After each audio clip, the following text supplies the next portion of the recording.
Hello, Long Wildman here. If you haven't been to my channel before, I do some exploring on the CRF and on the F-150, so go ahead and hit subscribe, check out some of those videos.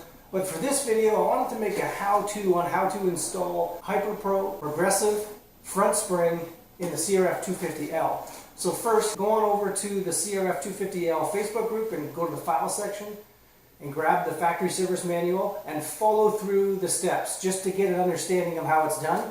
And then check this video out and kind of follow through. Hope this video makes sense and it helps you out.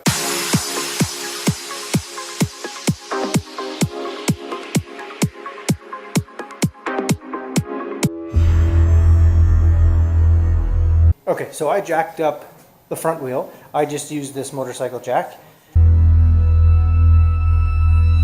So before removing the forks, I went ahead and removed the front tire. It's incredibly easy, 3 bolts, and I followed it step by step in the manual. First they say to take the caliper bolts off, and there's 2 of them, and then I just strap the caliper bolts to the rubber. And then there's a little hose, or there's a little clamp that clamps this to the front fork, and the manual says to remove those 2 bolts, so I did. And then the manual also says to remove the 3 bolts for your guards per side. Now, as for the front forks, to remove each one, the manual says to remove these white clasps just so you can get at these 2 bolts. There's one here, and there's also one here. Then it asks you to loosen the upper triple tree bolts. So 1, 2, 3, 4. So I didn't take these out. I just loosened them so they're nice and loose. If you're disassembling the shock, so if you're changing the oil or if you're changing the spring or the damper, I would suggest loosening the top fork cap. I'm not 100% sure what size of a wrench this is. I think it might be 24. I had to use an adjustable wrench just to fit it on, and they weren't very tight. They want you to remove them because it's easier to just loosen them. So again, don't remove them, but just loosen them. And again, this is all step by step in the service manual. Once you've gotten all that done, then you can come and loosen your lower triple clamp bolts. This one, and this one, and this one.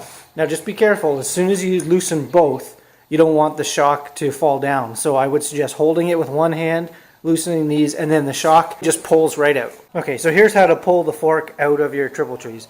So like I said before, once you have these 4 bolts loose, grab your hand here, twist it a little bit, and you'll notice that they come straight out.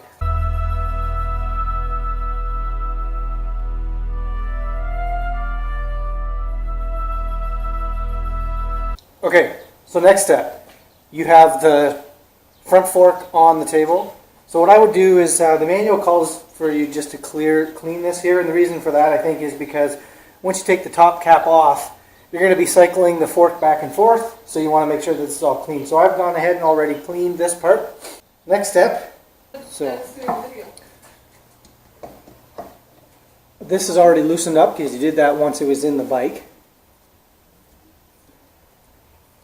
So I'm holding the top fork cap and then just twisting the actual fork. So then once you have this fork cap completely off, the fork tube just goes ahead and slides down. Now note that there's going to be oil in there. I'm just showing you what the tube does once it comes off the screws at the top. There's going to be all oil in there, so make sure you dump it out. So to drain the oil, what you're going to need to do is you just literally tilt it in here like this, and the oil is going to come out. You can put your hand on the lower, I don't know what this is called, the knuckle, and then just cycle it like this. And do this a few times and you'll notice that the oil comes out. Again, this is all in the manual. So I've already drained mine, so I've got my oil right out. Okay, so the next step is to remove the C-clip, I think they call it. And what they want you to do is they want you to lower the gold part all the way down. They want you to put your hand up here and compress this a little bit. And that's going to take the pressure off the C-clip. And then you get a tool in there and remove the C-clip. I have no idea how that's done, so I'm just going to mess around with it now.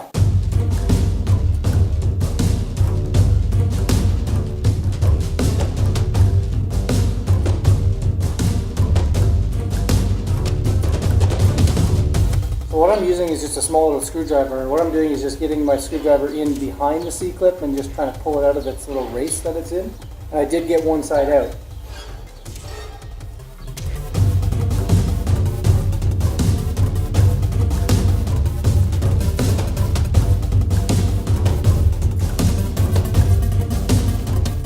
Ta-da! And that's it. This is what the C-clip looks like. So basically this is what I did. I had one hand and I was holding it down. I took the screwdriver and I just went in behind it and pried it out of its race a little bit. So just one side was out of the race. Then I turned the bottom so I could get a better angle, and then just went underneath the whole thing until it just popped right out. Once you take the C-clip out, nothing's going to go flying out of here or anything like that. It's under a little bit of pressure, but that's about it. Okay, so once you have the C-clip out, you can go ahead and remove this component here. So the manual describes what all this is here, but I think this might be the rebound spring, I think, and there's a little washer there. So what's left is the spring is actually in here. So this is it. And this is the spring.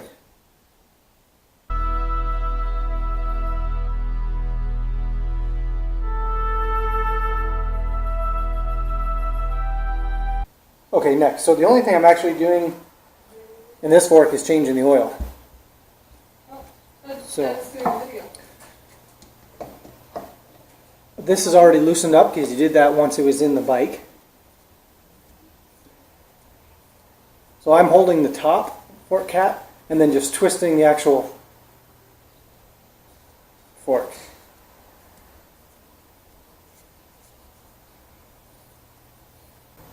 So then once you have this fork cap completely off, the fork tube just goes ahead and slides down. Now note that there's going to be oil in there. I'm just showing you what the tube does once it comes off the screws at the top. There's going to be all oil in there, so make sure you dump it out. Okay, so once you have it all the way off, you just pull it down a bit, and this is where we're just going to drain the oil.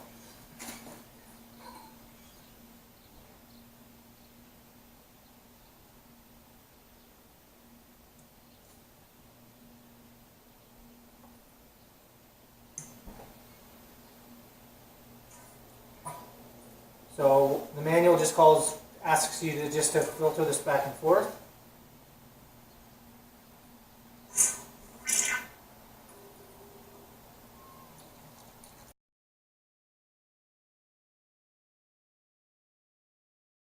Alright guys, so quick recap. We've disassembled the right and the left front forks. We've removed all the oil. We've removed the spring that was in the right fork, and we've removed the C-clip on the top of the right fork, which removes the top part of it. So the next step is going to be, we're going to work back to the right fork again, and we're going to be installing the oil. I'm going to put the recommended amount of oil in, and then measure it just to make sure it comes up to the right amount, and then put the spring in and close her up. After that, we're going to go to the left side. So stay tuned.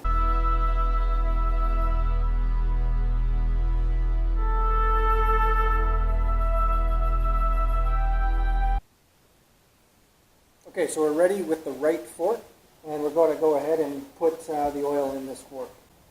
So there's a little bit of discrepancy between the amount of oil to put in here. The manual says that there should be 122 milliliters from the top down to the oil, but then the Hyperpro instructions say there should be 160. So they say to use a little bit less oil, and I couldn't figure out why, but I think I should be using the Hyperpro one because with this progressive spring, there's a lot more metal in this spring than there is with the other one. So because of the more metal, it needs a little bit less oil.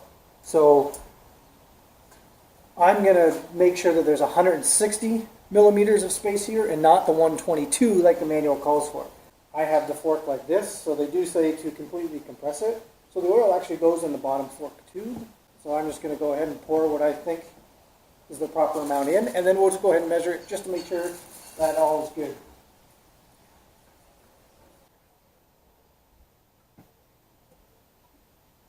Just remember to do this with the spring out. Okay, so that's in. So it says to pump the fork up and down. I don't see the benefit of why we would do this on the right side, but it says it to do it several times. Okay, and then it says just leave that in the down position for about 5 minutes. So I'm going to go ahead and shine this down here. Take my tape measure, make sure it's clean, and then do a little measure on this.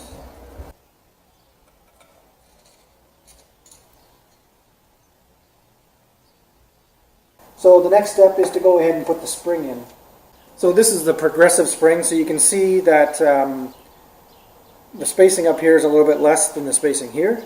So the Hyperpro manual says to do the progressive side facing up, so they circle which side facing up, and that's the side with the less space between the springs. So I'm just going to go ahead and insert that.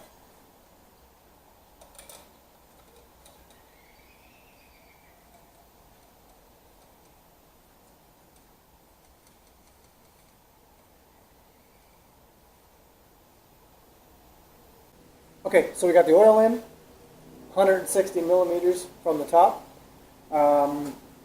We've got, I put the spring in, and then this top piece that we took out before just goes in. So what they want you to do is press down on the top and install your C-clip again. So see if I can do that.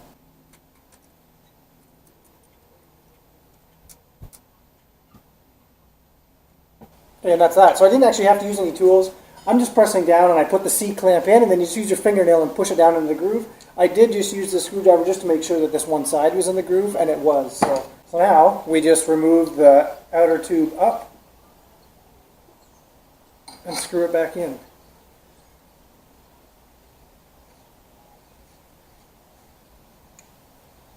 And then I'll wait till this gets in the bike before I tighten this.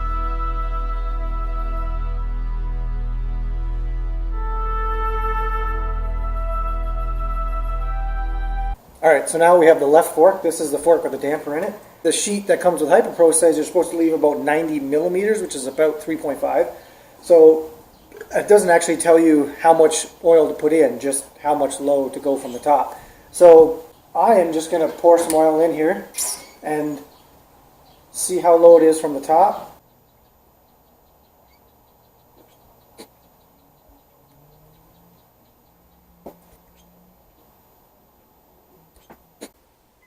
Okay, so I've added a little bit of fluid, and so now it wants you to go ahead and pump this up and down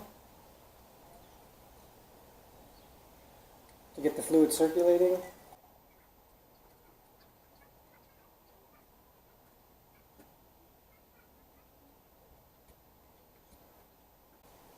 Okay, and then it wants you to leave that in the down position for about 5 minutes, and then we check the levels.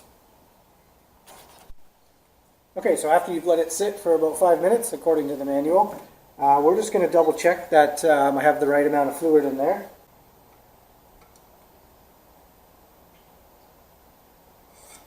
I think you could go with a dab more.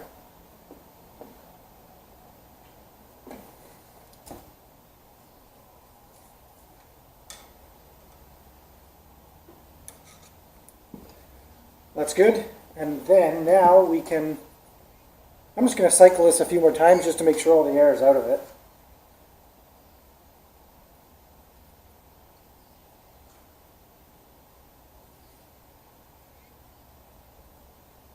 I think it wants you to completely extend the outer tube, like that.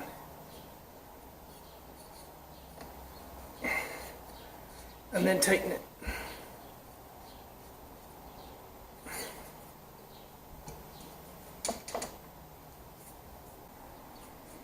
So when you are putting the tube on the top cap, my first try was a mistake. I actually had it fully compressed, and then I put the top tube on and screwed it in, and that didn't work. You actually need to fully uncompress it or extend it, and the manual even says this, and then screw it in once the rod is all the way up. Screw it in, and that works a lot better. Okay guys, and that's it. So once you've got these all assembled, you can just follow the instructions to put them back in the bike. It's all in the manual to put your clamps on and all that kind of stuff. And then the front tire, again, is just 2 bolts. So you should be fine. Just check the manual and everything's in there.